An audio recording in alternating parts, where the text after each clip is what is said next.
피해자에 대해서 몽둥이 등을 휘둘러서 때렸다는 내용의 특수폭행 혐의가 포함된 사건이었는데, 피해자와 합의를 진행했고 결과적으로 검찰의 혐의 없음 처분을 받은 사례가 있었는데요. 안녕하세요. 이명헌 변호사입니다. 합의해야 할까요? 파트 3. 억울한데 합의 안 해도 되나요? 편입니다.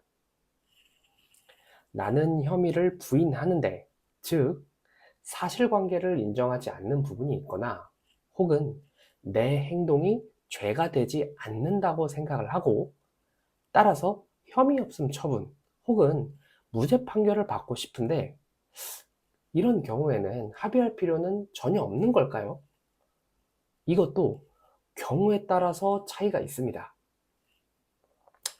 일단 첫 번째, 전면적으로 사실관계를 부인하는 경우입니다. 예를 들면 현장 무죄의 증명, 흔히 알리바이라고 부르는 것을 주장을 하면서 혐의 사실과 같은 행위가 있었다는 그 사실 자체를 부인하는 경우에는, 만약 합의를 진행하시게 되면 흔히 걱정하시는 대로 수사기관이나 법원에 대해서 잘못된 행위를 한 일 자체가 없는데 왜 피해자한테 용서를 받으려고 한 거지? 와 같은 의구심을 불러일으킬 수 있기 때문에, 이러한 경우에는 합의를 하는 것은 적절하지 않다고 봅니다.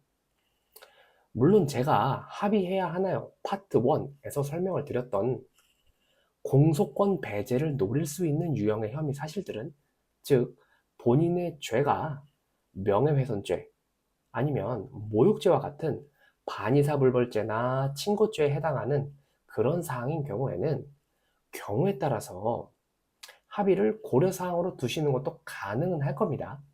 근데 만약 그런 것이 아니라고 한다면, 전혀 없는 사실관계에 대해서 피해자랑 합의를 한다?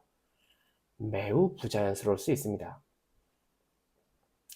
두 번째는 사실관계의 일부를 부인하시거나 혹은 민사상, 도의상 책임을 인정하는 경우입니다.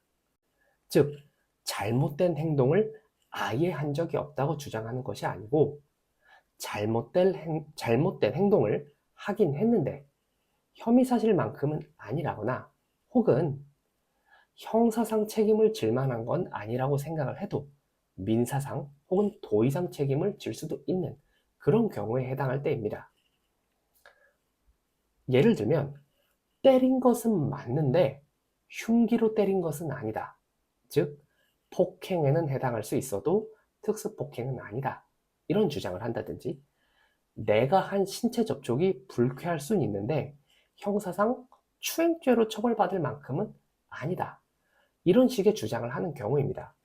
이러한 경우에는 합의서에 특별히 혐의 사실, 죄를 전부 인정한다, 이렇게 적시하지 않는 한은 합의를 진행하는 것이 특별히 부자연스럽다고 보기는 어렵습니다. 대개 합의서에는 피해자가 더 이상 이 사건에 대하여 민형사상 기타 이의를 제기하지 않는다는 취지의 내용이 들어가기 때문에 관계기관으로서도 이러한 점을 고려해서 처분을 할 수 있게 되는 겁니다.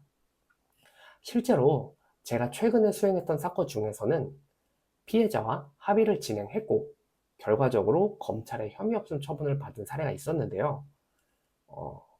피해자에 대해서 몽둥이 등을 휘둘러서 때렸다는 내용의 특수폭행 혐의가 포함된 사건이었는데, 피해자와 합의가 되었고 법리상 흉기 기타 위험한 물건에 해당한다고 볼 수 없다는 취지로 주장해서 그 부분은 혐의 없음 처분으로 종결되었습니다.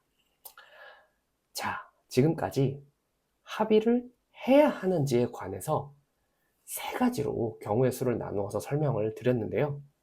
다음 영상에서는 그렇게 해서 실제로 합의를 하시려고 마음을 먹으셨고, 그래서 합의를 진행하신다고 할 때 특히 주의하실 사항에 대해서 설명을 드리도록 하겠습니다.